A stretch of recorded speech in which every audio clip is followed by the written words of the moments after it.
अपनी नानी के लिए। और जब इतने टाइम बाद आई है तो ज्यादा टाइम के लिए रुक कर जाएगी तू। हाँ। हाँ हाँ नानी, इस बार पूरे 2 महीने के लिए आई हूँ। सीमा की नानी अंदर जाकर उसके लिए खाना बनाने लगती है। सीमा कमरे में अकेली होती है, तभी उसे किसी औरत के रोने की आवाज सुनाई देती है। वो कभी खिड़की से बाहर झांकती है तो कभी दरवाजे से बाहर झांकती है। उसे समझ में नहीं आ रहा होता है कि आखिर रो कौन रहा है। तभी नानी खाना लेकर आ जाती है। वो अपनी नानी से कहती है, नानी, कोई औरत रो रही है क्या? मैं जब से यहाँ आई हूँ तब से मुझे यहाँ किसी औरत की रोने की आवाज आ रही है। हे भगवान, कहीं ये वही तो नहीं? बोलो ना नानी। अरे कोई नहीं रो रहा, ये तेरे मन का वहम है। और तू ना अब खाना खा ले, ज्यादा यहाँ वहाँ की बातों में ध्यान मत दिया कर। जल्दी से खाना खा और फिर मेरे साथ आ जा मेरे कमरे में। दोनों बैठकर खूब सारी बातें करेंगे। ऐसे ही अगले दिन सीमा अपनी नानी के साथ गांव के बाजार जा रही होती है। उसी रास्ते में फिर से किसी औरत के रोने की आवाज आती है। वो अपनी नानी से कहती है,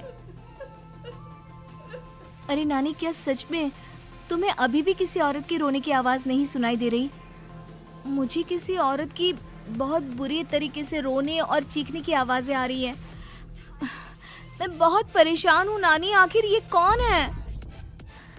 मुझे लगता है कि सीमा को शहर भेज देना चाहिए। यहाँ रहना उसके लिए ठीक नहीं। नानी बोलो ना, आप चुप क्यों हो जाती हो? सीमा, तू घर चल, मुझे तुझसे बहुत जरूरी बात करनी है। नानी सीमा को घर ले आती है और सीमा से कहती है, सीमा, कल सुबह तू शहर वापस चली जाएगी। अरे अचानक? आखिर क्या बात है नानी? आप मुझे ऐसे जाने को क्यों कह रही हो? मैं बस जो कह रही हूँ उस पर ध्यान दे। तू कल सुबह यहाँ से चली जाएगी, और ये बात मैं कोई मजाक में नहीं बोल रही। तू कल जाएगी तो मतलब जाएगी। अरे नानी, चली जाऊंगी मैं, ठीक है, पर आखिर बात क्या है ये तो बता दो। मम्मी से कोई बात हुई है या फिर मुझसे कोई गलती हुई है जो तुम मुझे अचानक से जाने के लिए बोल रही हो? देख सीमा, रात बहुत हो चुकी है और मुझे इस बारे में कोई बात नहीं करनी। चल, अब चल के मेरे साथ सो जा। सुबह की बस पकड़कर तुझे शहर भी तो जाना है। सीमा को अपनी नानी का ऐसा व्यवहार देखकर बहुत ही अजीब लगता है। उसे कुछ समझ में नहीं आ रहा होता है कि आखिर उसकी नानी उसे अचानक से गांव छोड़कर जाने के लिए क्यों कह रही है। ये सारी बातें सोचते सोचते सीमा की आंख लग जाती है और वो अपनी नानी के साथ सो जाती है। ऐसे ही आधी रात को सीमा को फिर से किसी औरत की रोने की आवाज सुनाई देती है। वो उस औरत की आवाज सुनकर बार बार करवटें बदल रही होती है और तभी उसे सपने में भी एक अजीब सी औरत की परछाई दिखाई देती है, जो इतना चीख चीख कर रो रही होती है कि सीमा डरकर उठ जाती है। वो पूरे पसीने पसीने हो रही होती है। वो अपने आसपास देखती है तो घर में बिल्कुल शांति का माहौल होता है। सीमा घबरा जाती है। वो अपनी नानी को जगाने की कोशिश करती है मगर उसकी नानी नहीं जगती। सीमा को फिर से उस औरत की रोने की आवाज सुनाई देती है। आखिरकार सीमा अपने आप को रोक नहीं पाती और वो घर का दरवाजा खोलकर बाहर निकलती है। आखिर ये माजरा क्या है? आज तो मैं पता करके रहूंगी। अब आवाज का पीछा करते हुए सीमा आधी रात को गांव की चौपाल के पास बने कुएं के पास पहुंच जाती है, जहां कुएं की चारों ओर बेड़ियां लगी होती हैं। उन बेड़ियों में लगे हुए ताले के साथ एक लाल रंग का कपड़ा और माता रानी का कलावा बंधा होता है। उस कुएं में से सीमा को किसी के रोने की आवाज आती है।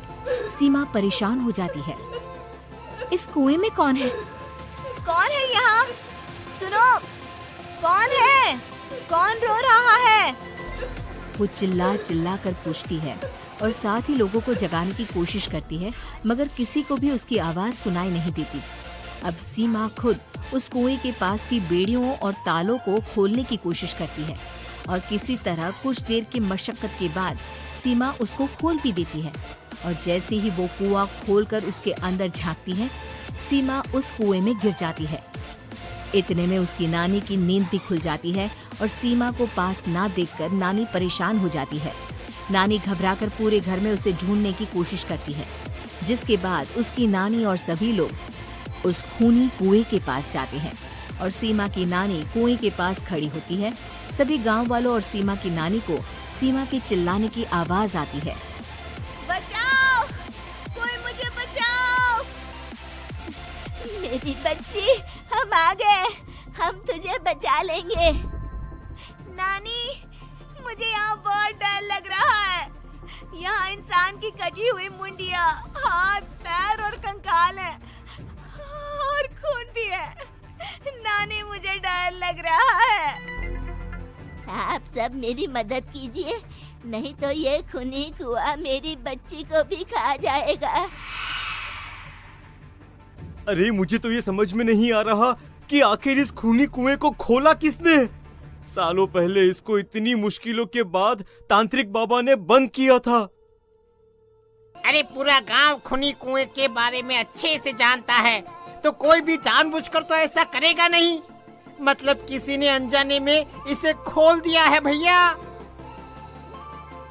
सीमा को इस बारे में मालूम नहीं था और जब से वो यहाँ आई थी तभी से उसे किसी औरत के रोने की आवाजें भी सुनाई दे रही थी। कहीं सीमा ने ही तो उसे नहीं खोला। अगर ऐसा है तो फिर सीमा का बचना बहुत मुश्किल है। वहीं कुएं के अंदर सीमा रोते हुए बैठी होती है कि उसे आवाज सुनाई देती है जो कुएं के बाहर खड़े गांव वालों में से किसी को सुनाई नहीं देता। आज सालों के बाद मुझे ताजा खून मिलेगा। तेरा खून पीकर आज मैं अपनी प्यास बुझाऊंगा।